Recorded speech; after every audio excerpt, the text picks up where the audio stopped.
Wanted, men, not systems fit and wise, not faiths with rigid eyes, not wealth in mountain piles, not power with gracious smiles, not even the potent pen.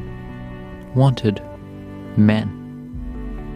All the world cries, "Where is the man who will save us?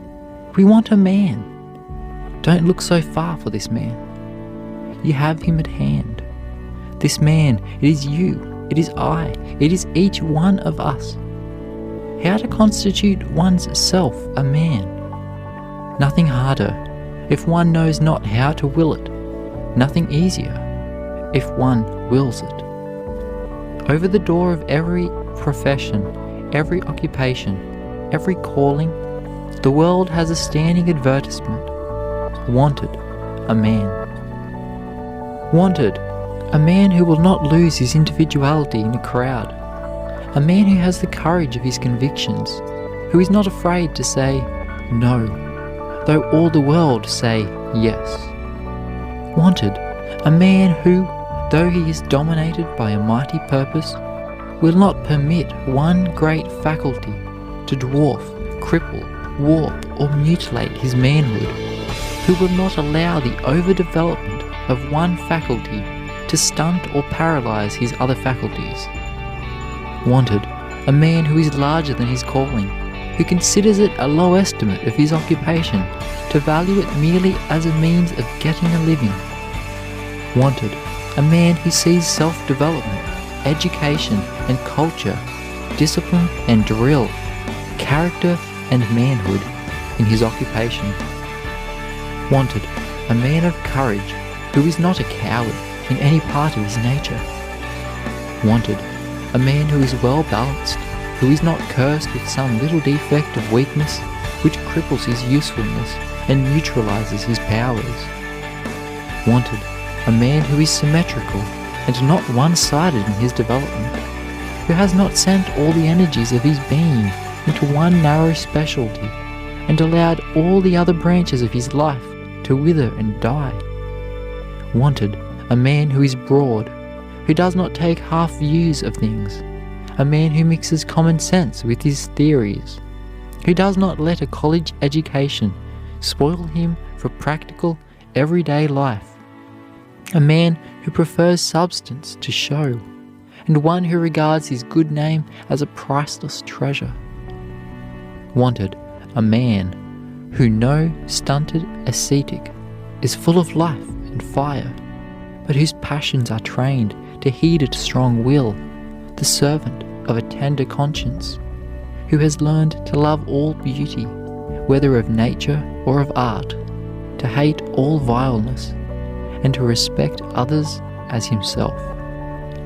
The world wants a man who is educated all over, whose nerves are brought to their acutest sensibility, whose brain is cultured, keen, incisive, broad, whose hands are deft, whose eyes are alert, sensitive, microscopic, whose heart is tender, magnanimous, true. The whole world is looking for such a man. Although there are millions out of employment, yet it is almost impossible to find just the right man in almost any department of life. And yet everywhere we see the advertisement, wanted, a man. Rousseau, in his celebrated essay on education, says, according to the order of nature, men being equal, their common vocation is the profession of humanity.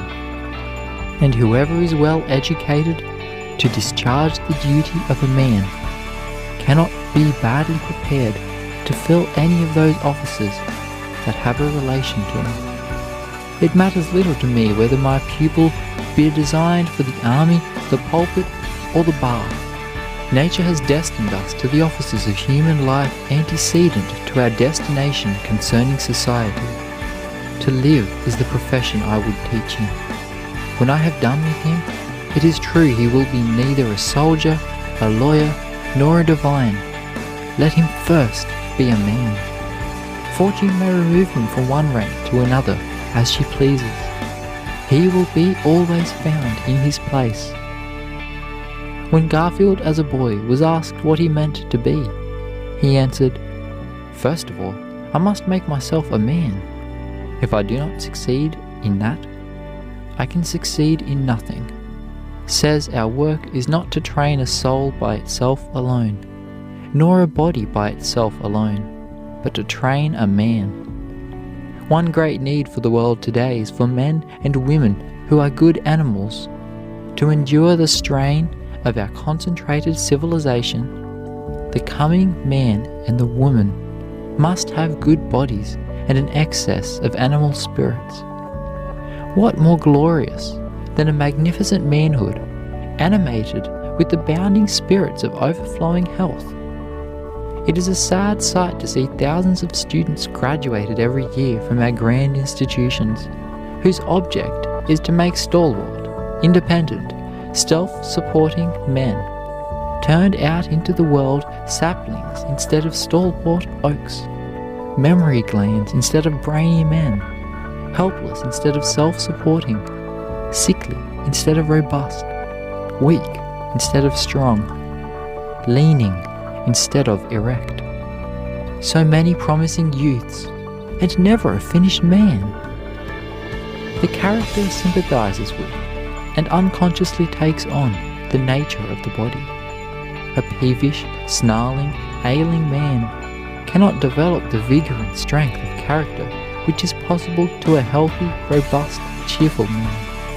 There is an inherent love in the human mind for wholeness, a demand that man shall come up to the highest standard, and there is an inherent protest or contempt for preventable deficiency. Nature too demands that man be ever at the top of his condition. As we stand upon the seashore while the tide is coming in, one wave reaches up the beach far higher than any previous one, then recedes, and for some time none that follows comes up to its mark. But after a while the whole sea is there and beyond it. So now and then there comes a man, head and shoulders above his fellow men, showing that nature has not lost her ideal, and after a while even the average man will overtop the highest wave of manhood yet given to the world. Apelles hunted over Greece for many years, studying the fairest points of beautiful women, getting here an eye, there a forehead, and there a nose, here a grace, and there a turn of beauty, for his famous portrait of a perfect woman which enchanted the world. So the coming man will be a composite, many in one. He will absorb into himself not the weakness, not the follies, but the strength and the virtues of other types of men. He will be a man raised to the highest power. He will be a self-centered, equipoised, and ever master of himself. His sensibility will not be deadened or blunted by violation of nature's laws. His whole character will be impressionable and will respond to the most delicate touches of nature. The first requisite of all education and discipline should be man timber. Tough timber must come from well-grown, sturdy trees. Such wood can be turned into a mast, can be fashioned into a piano or an exquisite carving. But it must become timber first. Time and patience develop the sapling into the tree. So through discipline, education, experience, the sapling child is developed into hardy, mental, moral, physical man timber. If the youth should start out with a fixed determination that every statement he makes shall be the exact truth, that every promise he makes shall be redeemed to the letter, that every appointment shall be kept with the strictest faithfulness and with full regard for other men's time, if he should hold his reputation as a priceless treasure, feel that the eyes of the world are upon him, that he must not deviate a hair's breadth from the truth and right, come to have almost unlimited credit and the confidence of everybody who knows him. What are palaces and equipages? What though a man could cover a continent with his title deeds, or an ocean with his commerce, compared with conscious rectitude, with a face that never turns pale at the accuser's voice, with a bosom that never throbs with fear of exposure, with a heart that might be turned inside out and disclose no stain of dishonour.